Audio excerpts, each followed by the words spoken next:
क्या आप सोने चांदी में निवेश की योजना बना रहे हैं? क्या आप इस धनतेरस सोना खरीदना चाह रहे हैं? क्या दिवाली पर आप सोने में निवेश करना चाहते हैं या फिर परिवार में किसी शादी ब्याह के लिए आपको सोना खरीदना है? अगर ऐसा है तो इस वीडियो को ज़रूर देख लीजिएगा ताकि आप सोने चांदी के लेटेस्ट रेट जान सकें और साथ ही ये भी कि आने वाले दिनों में सोने में क्या संभावनाएं बनती हुई दिखाई दे रही हैं। चलिए जानने समझने की कोशिश करते हैं। इब्जा की वेबसाइट के मुताबिक 24 कैरेट सोने के दाम 61,000 प्रति 10 ग्राम के पार चले गए हैं।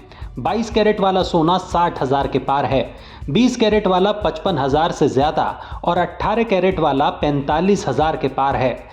चांदी की बात करें तो चांदी में थोड़ी गिरावट आई है। चांदी अब 71,000 प्रति किलो के पार चली गई है। आपको बता दें कि इस कीमत में जीएसटी शामिल नहीं है। जब आप सोना खरीदते हैं तब आपको 3% जीएसटी भी चुकानी होती है।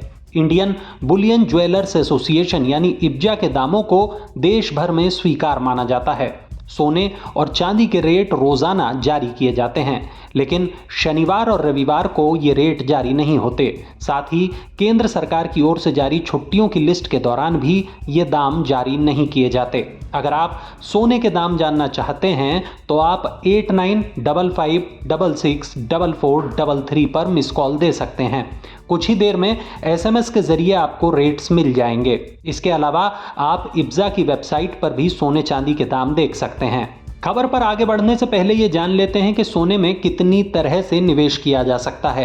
पहला तरीका है फिजिकल गोल्ड खरीदना, यानी गहने, गिन्नी, बिस्किट आदि खरीदना। दूसरा तरीका है गोल्ड ईटीएफ यानी एक्सचेंज ट्रेडेड फंड। इसके लिए डीमैट अकाउंट होना जरूरी है। इस तरह के सोने को स्टॉक एक्सचेंजों पर खरीदा और बेचा जा सकता है। सोना खरीदने का तीसरा तरीका है डिजिटल गोल्ड का।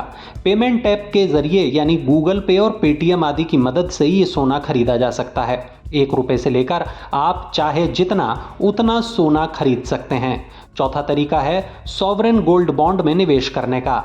इसके लिए भी डीमैट अकाउंट की ज़रूरत होती है। चलिए अब ये जानते हैं कि सोने में आगे क्या रुख रह सकता है।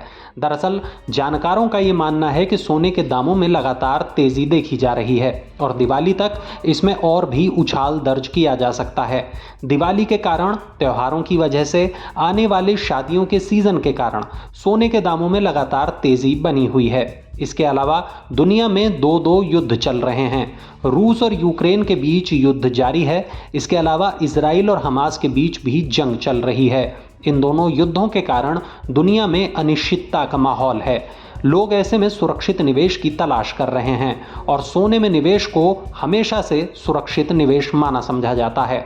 भारत ही नहीं बल्कि अंतर्राष्ट्रीय बाजारों में भी सोने की कीमतों में लगातार तेजी देखी जा रही है। HDFC सिक्योरिटीज में सीनियर एनालिस्ट सौमिल गांधी के मुताबिक सुरक्षित निवेश के विकल्प के तौर पर सर्राफा मांग से सोने को समर्थन मिला है, क्योंकि सभी का ध्यान मिडिल ईस्ट में होने वाले संघर्ष पर बना हुआ है। इससे पहले HDFC सिक्योरिटीज के कमोडिटी और करेंसी हेड अनुज गुप्ता ने कहा था कि पहले घरेलू बाजार में त्योहारों के लिए मांग बढ़ेगी और इसके बाद शादियों का सीजन शुरू हो जाएगा।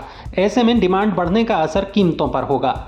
वैसे सोने चांदी के दामों पर आपका क्या मानना है? आपके मुताबिक दिवाली तक सोने के दाम कहां पहुंच सकते हैं? कमेंट सेक्शन में जरूर बताइएगा।